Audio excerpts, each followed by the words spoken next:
Assalamualaikum warahmatullahi wabarakatuh. Perkenalkan, nama saya Rafa Gias Fitri Setiani dengan NIM 22851928. Di sini saya merupakan perwakilan dari anggota kelompok 2 dalam mata kuliah Etika Bimbingan dan Konseling.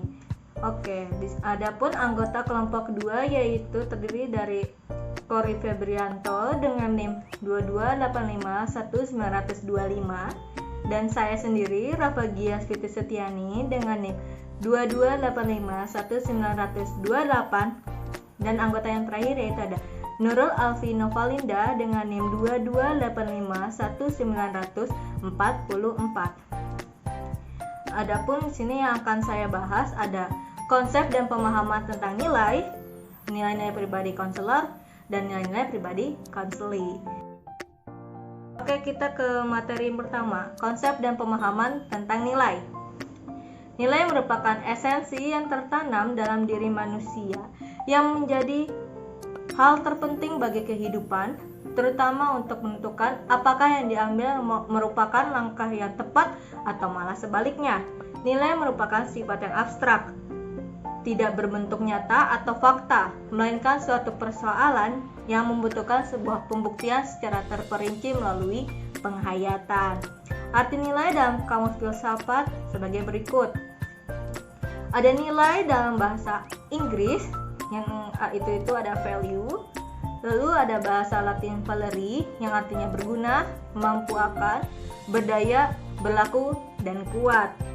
Lalu ada nilai ditinjau dari segi harkat adalah kualitas suatu hal yang menjadikan hal itu disukai, diinginkan, dan berguna.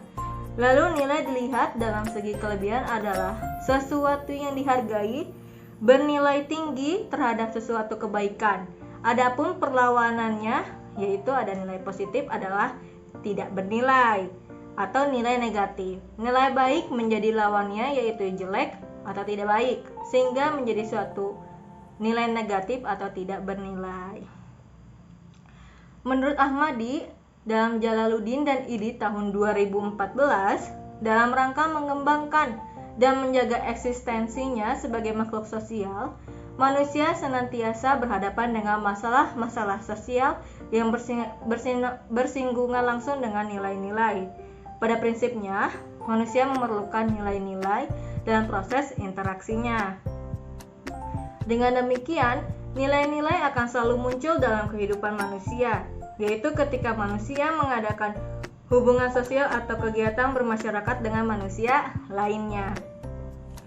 Lalu, menurut Muhmidayali tahun 2013 menyatakan bahwa nilai adalah gambaran tentang sesuatu yang indah dan menarik, yang mempesona, yang menakjubkan, yang membuat bahagia, senang, dan merupakan sesuatu yang menjadikan seseorang atau sekelompok orang ingin memilikinya, yang dapat diartikan dalam makna benar dan salah, baik dan buruk, manfaat atau berguna, indah dan jelek, dan lain sebagainya.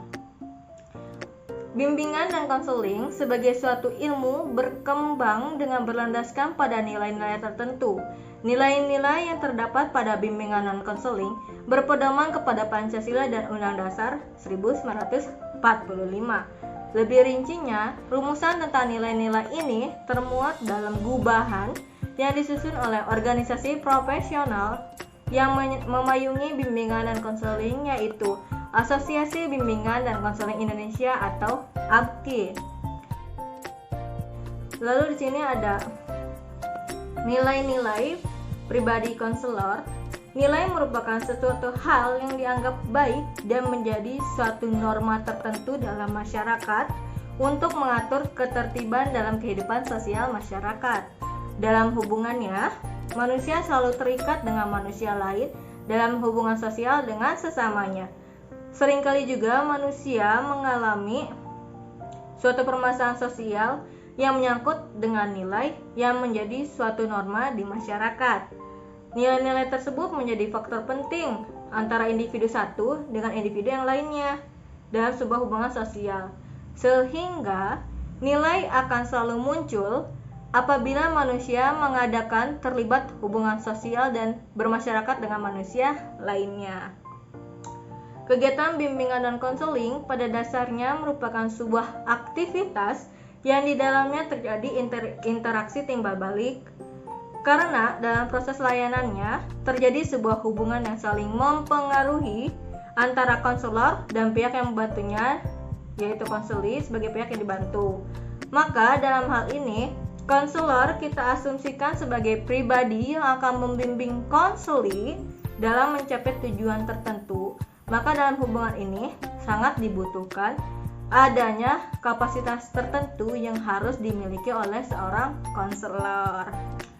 Nah, menurut Amin, tahun 2019 mengemukakan bahwa kualitas pribadi konselor ini ditandai dengan beberapa karakteristik, yaitu sebagai berikut. Yang pertama ada self-knowledge atau pemahaman diri. Ini berarti bahwa konselor memahami dirinya dengan baik. Dia memahami secara pasti apa yang dia lakukan, seperti itu. Lalu yang kedua ada competence atau memiliki kompeten. Yang dimaksud kompeten di sini adalah bahwa konselor ini memiliki kualifikasi fisik, intelektual, emosional, sosial, dan moral sebagai pribadi yang berguna. Lalu yang ketiga ada good psychological health atau dia memiliki kesehatan psikologis yang baik tentunya.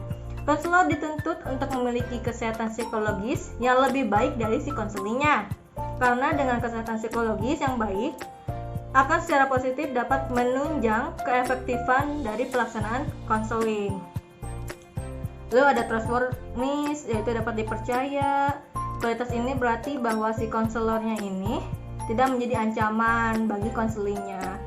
Lalu ada honesty atau jujur. Yang dimaksud jujur yaitu adalah bahwa konselor bersifat terbuka dan apa adanya. Lalu ada strength atau kekuatan. Konselor harus kuat dan tabah dalam menghadapi masalah. Dapat mendorong konseli untuk mengatasi masalahnya, serta dapat mengatasi masalahnya dan dapat menanggulangi kebutuhan dan masalah pribadi. Lalu ada warm atau bersikap hangat, di mana si konselornya ini bersikap ramah dan penuh perhatian kepada konselinya.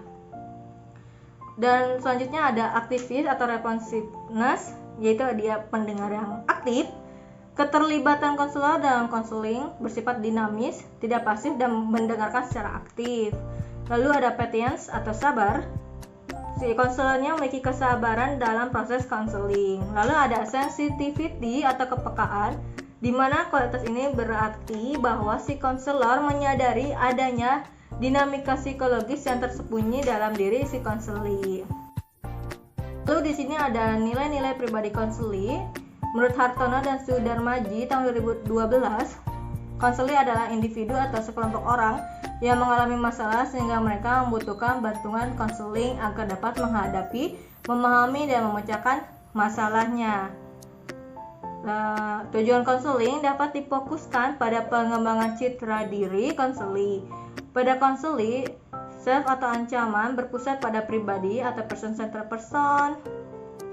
Lalu menekankan pentingnya penyediaan dukungan konseling yang berkesinambungan untuk membantu mengembangkan, menumbuhkan, memelihara, atau memotivasi citra diri si konseli.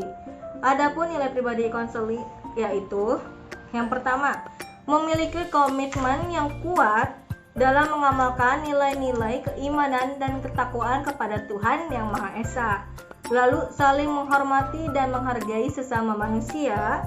Lalu paham tentang irama kehidupan yang bersifat fluktuatif, baik itu hal yang menyenangkan ataupun hal yang menyedihkan. Kemudian mampu meresponnya dengan positif. Lalu memiliki pemahaman dan penerimaan diri secara objektif dan konstruktif, baik yang terkait dengan keunggulan maupun kelemahan. Memiliki sikap positif atau respect terhadap diri sendiri dan orang lain. Memiliki kemampuan untuk melakukan pilihan secara baik. Memiliki rasa tanggung jawab. Memiliki kemampuan berinteraksi sosial yang baik, dan memiliki kemampuan dalam menyelesaikan konflik atau masalah baik bersifat internal maupun eksternal, dan memiliki kemampuan untuk mengambil keputusan secara efektif. Baik, mungkin cukup sekian yang dapat kelompok 2 sampaikan. Mohon maaf bila ada kesalahan. Terima kasih. Wassalamualaikum warahmatullahi wabarakatuh.